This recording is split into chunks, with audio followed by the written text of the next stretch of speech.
Hi, everybody, and welcome. We've got a great story for you today that I think is going to inspire you.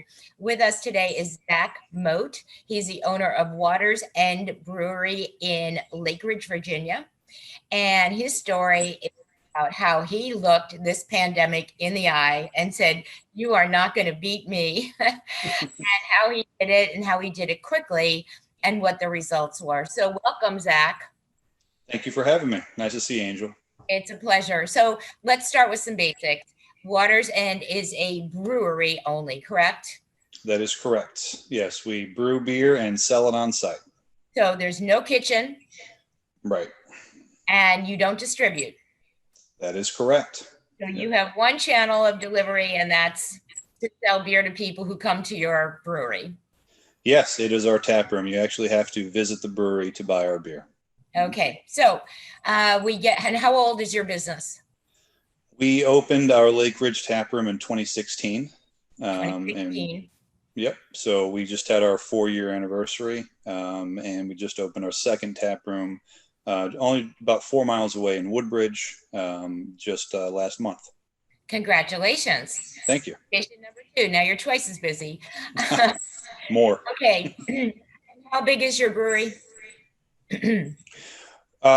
So brewery size is often referred to in terms of barrels produced per year, in which case we are very tiny compared to the rest of the market. We are on track to produce still under 500 barrels of beer this year, but it is all sold on site at retail. And our tap room, the total space that we occupy is approximately 3,500 square feet in Lake Ridge and 2,600 square feet in Woodbridge. Okay. So March comes around, you're looking in the face of a lockdown, Mm-hmm. and you moved very, very quickly. So from 2016 up till then, you're doing swimmingly well. Life is good, business is good. And then one day you're like, okay, we may have to shut this down this week, next week, tomorrow, whatever it might be. So tell me what you did. Sure. So, yes, in March is when we started seeing the business closures sort of move down the East Coast, starting in New York with the major outbreak there, and just sort of moving south. It seemed like every week there was a period there where new lockdowns were being announced, and we could sort of see it coming. So there was a few weeks there of sort of anticipation and unease about, hey, how serious is this? Is this, going to actually impact us? And then it just became more and more clear that it very likely would. And we got shut down on March 17th, which is St. Patrick's Day. That was Your a biggest Tuesday. day of the year, right? Yes. Next to our anniversary party, it is the biggest day of our year, highly anticipated by us and our customers. And I always brew an Irish red ale for it. It's always a great time for everybody, and a good day for our business. The weekend before was when I finally was like, hey, this is coming. Even if we somehow get skipped by the lockdowns or it's not necessary, it is my responsibility to plan for it. I just won't be doing my job as a business leader if I'm not prepared for this potential. So just spent the whole weekend really thinking deeply about what the situation would be if our tap room was closed for an undetermined period of time. And that was really the big scary thing, was if we do get shut down, nobody has any idea how long it will last. Right. So to me, there was no option to sort of sit and wait and sort of see what happens. Hopefully we're not locked down for too long. It was, no, we need to move as quickly as possible to find a way to keep selling beer, because if we can keep selling our product, we're going to be okay. Right. But you didn't have the option of doing takeout for food. So tell us what you did. Right. So on Monday, I went into the tap room and I got everybody together and said, look, if we get shut down, here's what we're going to do. We're going to set up a drive-through sales process, right? And there was a little bit of debate about should it be curbside pickup, and I really insisted, look, it's got to be drive-through. And the reason it has to be drive-through is because when you say the words drive-through, customers know what that is. They know what to Right. expect. They know what their responsibility is. They know what our responsibility is. They know how to interact. And so we actually set it up on Monday, the 16th. We put our tent out. We put a wooden barrel out. We made it look nice, put up some signage, and then we did a video of us driving through. So just the whole process. And then turned out we didn't get shut down on Monday. So we packed it all up. We opened. We had a normal taproom day. Tuesday went in the morning, and we knew the governor had a conference scheduled for 11 o'clock. And that is when we were told that, hey, restaurants, bars need to close starting immediately. This is the morning of St. Patrick's Day, one of our biggest sales days of the year. Wow. So, but we already had a plan in place, and we'd already rehearsed it. We already had the marketing materials ready to go. So it was execute, get the video up, boost it on Facebook, blasted an email out to all of our email followers, get the tent set up, and let's see what happens. And we ended up having actually a pretty decent day. It wasn't our normal St. Patrick's Day, of course, but we actually sold a good amount of beer that day. And then we've really, kept up the marketing of the drive-through, just telling people, hey, this is how you can buy beer from us. And we ended up, we've been able to maintain and actually grow sales throughout the pandemic. I want to get to that and the results of this in a minute. So preparation was key here. You were ahead of the curve. You were ready to pull the trigger the minute you knew you had no other option, which I think is so wonderful. And the other thing I want to make clear to everybody is that you had a digital infrastructure in place. So in other words, you had a social media following, you had an email database, which made this so doable for you. Yes, that was very important. I'm not sure what we would have done without it. I mean, we really hit our marketing in every possible way, and one of those is visibility, right? So we hung a banner from our storefront to indicate to people, hey, it's not business as usual, and there's something actually happening here, because man, the first few weeks of lockdown, I mean, as a customer, you had no idea what to expect when you went anywhere. You didn't know who was open, who was closed. So certainly the storefront was a big part of it, and the tent out front. But in terms of getting the word out immediately, far and wide, yes, we had Facebook and Instagram, and we've always made a point of continuously building our email list and pushing our subscribers there. So we had a way to get the word out very quickly. That's fantastic. Now, you also did something else that was pretty clever. You created a strategic partnership and a promotion. So why don't you tell everybody a little bit about that?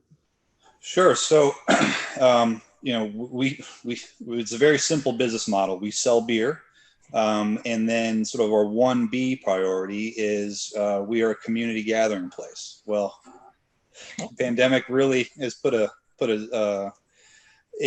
crimp in that plan, but one of the things that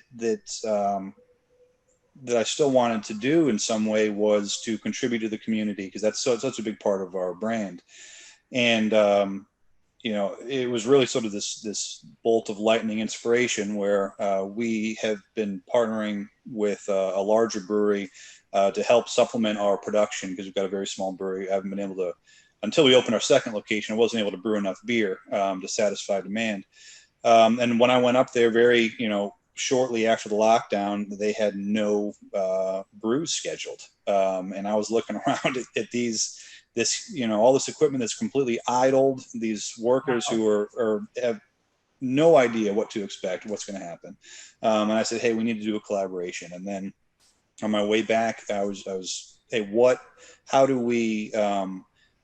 how do we do something that can help the community and get attention and bring focus to the people who need it the most? And I came up with this beer called PPE, and that's short for people performing under extreme conditions. And we took, I started calling around charities and ended up with Innova, which is a big hospital chain in Northern Virginia, and they have a COVID-19 emergency preparedness fund that they had, just launched just a few weeks prior to me reaching out, and it just fit. And at the time, there was lots of worry and stress, just across the entire country, everybody, right? And businesses didn't know if they were going to be able to make it through the pandemic, and you had just normal office workers frustrated because their vacations were canceled. But the people who were really most affected were the frontline workers at hospitals and medical centers who actually had no choice but to be exposed to the virus. And having been a police officer and being in in situations where you have to go towards the danger, while everybody else is running away, and that's sort of what everybody did, right? Everybody sort of locked themselves inside, run away, but there's a very important segment of our society who had no choice. They had to move towards it. They had to actually fight the virus every day. So how did the promotion benefit them? Yeah, so the COVID-19 Emergency Preparedness Fund, we did every 6-pack. So we brewed a beer together, brewed a big batch at Beltway Brewing Company, and $6 from every 6-pack was donated to this fund. So that was a third of the sales price. We sold it for $18. And it got picked up by multiple media outlets. Word went out far and wide. And we actually sold out of the entire first batch on the day we released it. How long? Oh, so it was a one-day promotion. Right. So in terms of the promotion, we pre-sold it. So we created a website, ppebeer.com, and we took pre-sales at both breweries.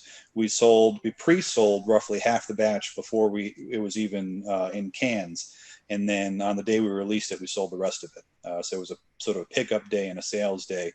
And we got lots of great feedback from the medical community, and the frontline workers seem to really appreciate it. That's an amazing promotion. So you partnered with a larger brewery, you pre-sold it, you promoted it to your particular database and on your social media, and you sold out. It's amazing. Yes. And raised a bunch of money. Yeah.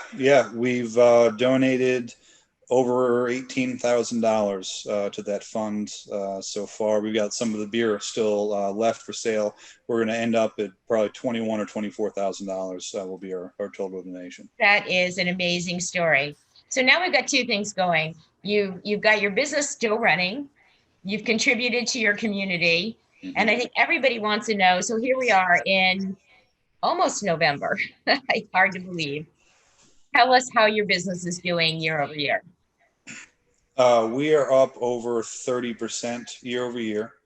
And we were actually every month throughout the lockdown and through the pandemic, we've been up significantly. So that is amazing. It's not the expected result, but we've been able to make it happen. And the drive-through is still going strong? The drive-through is still up and operational. It's not our main sales channel anymore. We are open for service inside, and we have a pretty large patio area that the landlord has been flexible with us and letting us use and expand. So that's where most of our sales come from. But we maintain the drive-through because there's still a sizable segment of our customers who will only use the drive-through. That's amazing. So you're catering to all the different levels of fear, I call them, in this pandemic. Whatever your comfort level is as a customer, we've got a way for you to patronize us. That's exactly right. And Brilliant. I think it's very important to keep that sort of sliding scale of service. Yeah. And who knows? I mean, the numbers aren't looking good right now. So it's still something that we're prepared for is another lockdown of our tap room. Hopefully it doesn't happen, but if it does, we at least have some sort of a playbook now. So I want to ask you, Zach, if you would tell the people listening to this, give them a little bit of advice about, you clearly grabbed this bull by the horns very early on. And although it wasn't easy, It didn't cost you a ton of money to do this, correct? And you continue to cater to all the different types of customers out there. I know a lot of people are waiting for this to be over, and that's not a good business decision. So give them some advice about pivoting and what it's meant to you. Sure. So you're exactly right. I don't think that waiting for it to be over is a strategy. I've maintained focus on how do we sell beer under whatever the circumstances. Right. How do we communicate with our customers? Um, we focus on continuously building our email list and attracting new followers. And it really, the way I've looked at it is no matter what the external circumstances are, if we can find a way to keep selling our product, we will be okay. There's been not at one point have we waited to see what's going to happen in terms of Right. are we going to make it, or is what's going to happen to our sales. It's always been we're going to sell beer. Let's do it in whatever possible way we can. And there is as you mentioned, the different levels of fear out there, and just if where I looked at it is, I'm a business owner. My responsibility is to sell my product and keep my business running. Um, let's make the communication to our customers. How do you buy our product and what is there to buy? And then, tertiary is what are the safe processes we've implemented to allow you to buy it. Right. But I don't lead with that. I lead with here's what you can buy, here's how you can buy it. And then depending on where you are on that scale, you can go and really dig deep into the COVID procedures and safety precautions and all that. Right, right. I'm so impressed with your story. I love your story. It is exactly what small business entrepreneurs need to be thinking about and the way they need to be thinking right now. The fact that the results have been so great, it's a testimony to how you run your business. So I just want to say thank you for being here with us today. And I hope somebody's inspired by your story to really, again, look COVID in the eye and say, you're not going to beat me. Well, thank you very much. And I know that there are lots of other business owners with a similar attitude. So Thanks, Zach, so great. much, and best of luck. Thank you very much.